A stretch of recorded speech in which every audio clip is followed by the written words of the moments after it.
Yo, Cultural Confederates! Welcome back to the channel, Cultural Confederacy here. Happy Thursday, everybody. So it's another Journalist Behaving Badly episode, because it's now coming out. They had a hearing today. Yes, in fact, there were FBI agents on the ground at the Capitol January 6th, but according to CNN, they were not undercover FBI agents. Really, CNN? We'll just see about that. And if you're new to the channel, no fancy graphics, epic soundtracks, pretty boy camera angles. It's you, me, and my smartphone, the news of the day, and this mission, this crusade to preserve great art, music, history, and culture. And sorry I didn't post anything yesterday. I normally post things on Wednesday, but you ever have one of those days where you just can't get up and get moving? You have to go through like 2 pots of coffee before you know it, it's 3 o'clock in the afternoon. And then I was working on an article for Substack. I'll tell you about that at the end of the video. So let's get to this. Here are the headlines that are out there about this.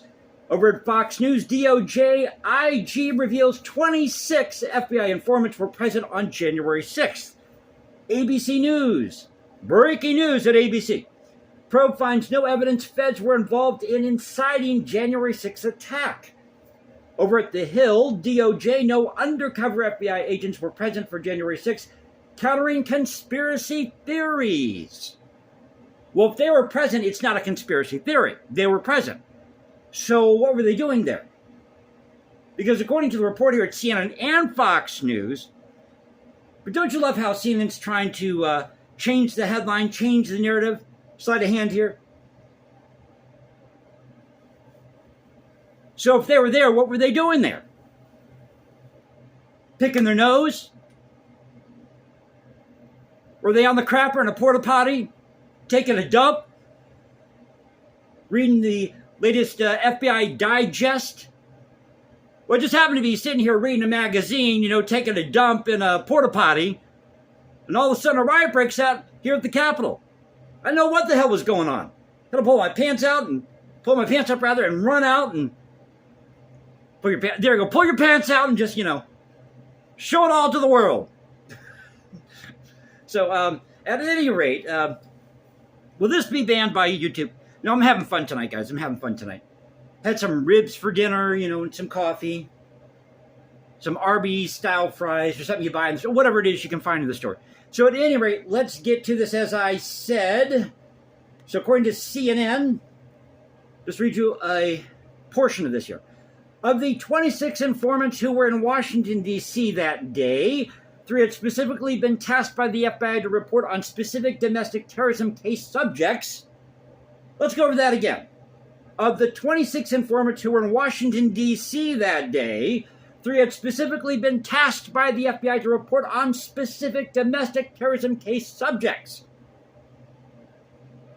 Why were they there on January 6th to report on specific domestic terrorism cases or case subjects?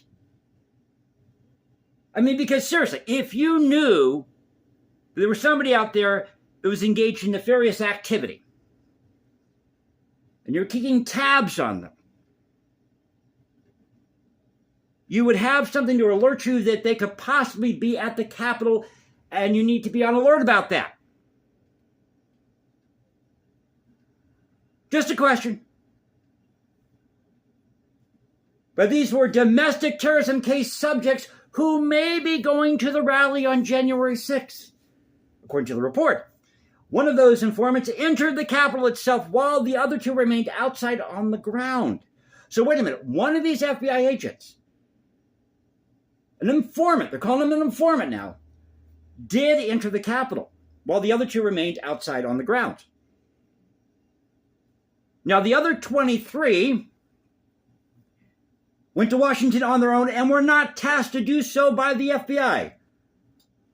What were they doing there? So you got 3 agents. Of the 26, you got 3 that were, quote-unquote, informants at the Capitol January 6th to report on specific domestic terrorism case subjects.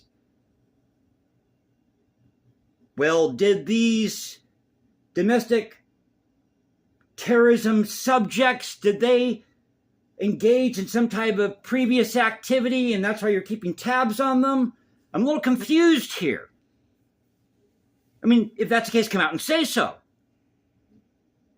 mean, I have an open mind here. But you have 23 who went to Washington on their own and were not tasked by the FBI, according to the IG report. Of the 23, 3 informants entered the Capitol during the riot, and an additional 11 entered the grounds. The remaining 9 informants who attended events on January 6th did not break the law. So you have an additional 11 who entered the grounds. Remaining 9 informants who attended events on January 6th did not break the law, but 11 did enter the grounds. What were they engaging in? That's what we need to know. Sounds to me like, I hate to say it, sounds to me like somebody's hiding something. I'm not a conspiracist. I'm a realist. Okay? Don't BS me. I don't know why you people at the FBI,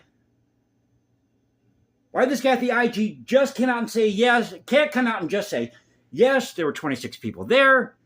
3 of them were informants. The other 23 were still trying to look into what they were doing, why they were there. They weren't authorized to be there.